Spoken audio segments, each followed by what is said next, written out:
المنتخبين من مندوبيات كلها عش الفساد والمفسدين وتفريغ الفساد. إن الفساد أصبح ثقافة سارية المفعول. إننا لسنا أحزابا أو نقابات، بل مجتمع مدني. أننا حركة كفاحية لا تقوم على المهادنة، تقوم على المواجهة. لقد سطرنا برنامج نضالي قضينا ومضينا فيه بالمسيرات والاحتجاجات وفضح الفساد والمفسدين، بما فيهم كذلك دفاع عن كل من يناهض الفساد. وما أسفي إلا دليل على ما يحاك ضد هذا الوطن. إننا لا نعبي لأي طرف سياسي، إننا ضد الأحزاب في هذه المزبلة وفي هذه المهزلة ل7 أكتوبر. نقول لكل الأصوات ولكل المواطنين حذاري من الفساد ومن الضلال، إنهم جميعا فاسدون ومفسدون، وقد أبانت التجربة والنتيجة ذلك بالملموس. إن السياسة التعليمية جزء من الفساد ومن ثقافة الفساد منذ 70 عام.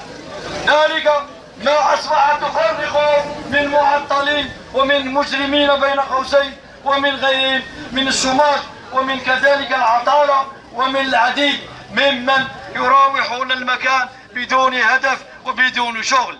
إن السياسة التعليمية هي سياسة طبقية بامتياز، ضربت المدرس وضربت التلميذ وضربت في العمق المنظومة التربوية، وما تفريق العديد من الظواهر الاجتماعية بأسفي إلا دليل. للأسف أن بعض المدرسين إن لم نقل جلهم وإن كنا فعلا أوفياء للمعلم ونقول قم وفيه التبجيل كاد أن يكون رسولا، للأسف نحن ضد تجار دروس الدعم، بالمقابل ضد من ينهب الكادحين، من يحاول العتاء على حساب الفقراء.